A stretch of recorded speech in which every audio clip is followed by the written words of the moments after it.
Tadej Pogačar still managing to be humble despite his 8th monument win, his 2nd win at the Tour of Flanders. And here is confirmation of the result then. Mads Pedersen with his best ever monument result, finishing in 2nd. Mathieu van der Poel, meaning he's been on the podium of this race for the last 6 editions. We are witnessing true class in professional cycling, aren't we? Wout van Aert, we will be discussing that particularly exciting comeback in a moment. Can we call it a comeback?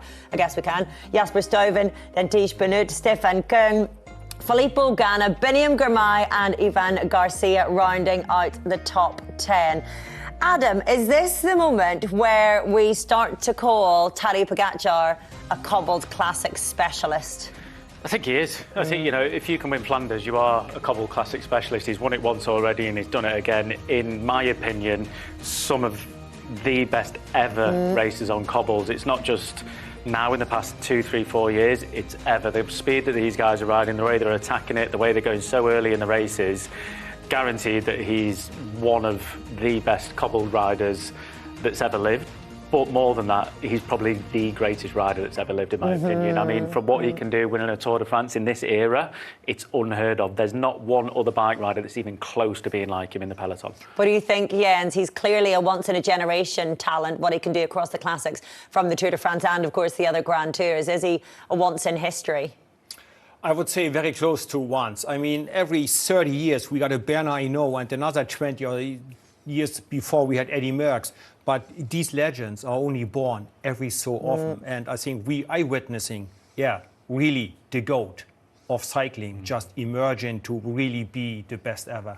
Do you know what? I'm guilty at times of saying I get a bit bored by Tadej Pogačar's victories, and especially a long solo attack. This today was anything but boring. Give me a race like this every day of the week. Yeah. Let's look at this attack then, because until this moment it was all together and it was anybody's race. But according to Tadej, this is the moment they had nailed down as where he was going to attack. Yeah, 2nd time up the Quaimont as well that he did attack, and it's always the last time that's the hardest. But he went on the attack, he closed down that gap to Wout van Aert. Wout went on the attack early, but this attack was the one that he knew he could make the difference in. Went early, even before the cobble started.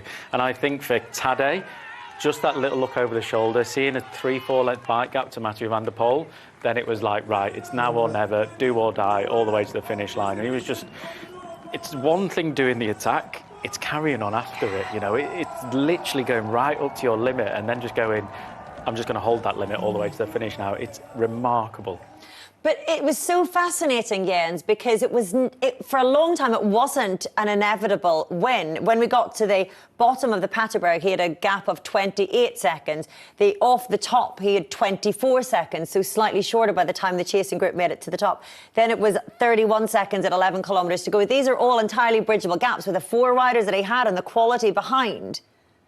Yes, the quality of the riders behind. There were 2 more world champions, 2 more former winners of Milan-San Remo in that group of 4. That is the best group ever to chase you.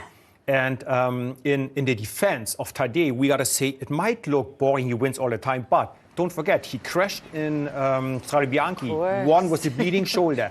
His teammates crashed. He had a lot to solve of the problems by himself today. So it's not easy for him. He just makes it look easy, but he also is having his own share of bad luck as well, we have to say. Yeah, and full credit to him, actually, for making his wins a little bit more interesting this season with all of the adversity he has to overcome. Can we talk about the fact that we had all of these riders, though, making it to the line together as well? Because this is what really brought the race to life, the fact that we could have had that chase. And then, of course, this sprint behind. We have Mads Pedersen, who is in quite probably the form of his life, the best result at this race, his best result indeed at a monument. And we have to talk about Wout van Aert being right back in the mix after his disappointment during the week. Yeah, we discussed this in the commentary, is that what we think is where Van Aert's at. His engine is really, really strong at the minute, but he just can't go up to the red line. So he's right up there, but he just cannot go up to that super high power effort. But that means he can hold a high power sustainable for a long time, similar to a time trial. And that's why he kept coming back into the mix. Now, if we take that into next week, where we go into without the climbs, well, that high power will still be there, but the effort is so much different to doing a high power effort on the flat compared to doing it on a climb. So I think, I don't want to get too ahead of myself. I'm very, very excited for it, yeah, because I just think what he showed today, he's willing to really hurt himself, and he's willing to go on the attack and just keep going. I just think if he races clever next week and there's no problems, touch wood for him, that he is going to be a man that has got a lot of eyes on him. I mean, it's not just the willing, it's the fact that he can do that. You know, and he's had, by his own admission, a lot of bad luck in the last year, still an incredible 12 months that he's had. But there'll be a lot of people very happy after seeing Wout van Aert's performance today. And you'll forgive us for referencing already next week, of course. There's a reason that this is Holy Week. It's like two halves of the same coin, isn't it? We get to Paris-Roubaix. That's how coins work. Yeah. One half of each side. You've got the rim as well. The rim as well, yeah. It could land in the rim, you can spin it and all sorts. Gelder prize. E3 Dwarfs or whatever you want to see it. But yeah, it's been an absolutely amazing race.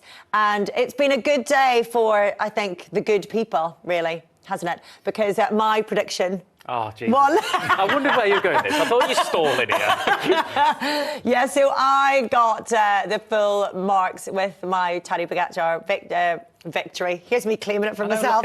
Prediction is what I meant. So getting within 10 points of Danny Rowe, but she's still on top. But I have overtaken you, Adam Blythe. Robbie McEwen still back down there. We do have the women's race, of course, still ongoing. So this is all going to change up within the next couple of hours.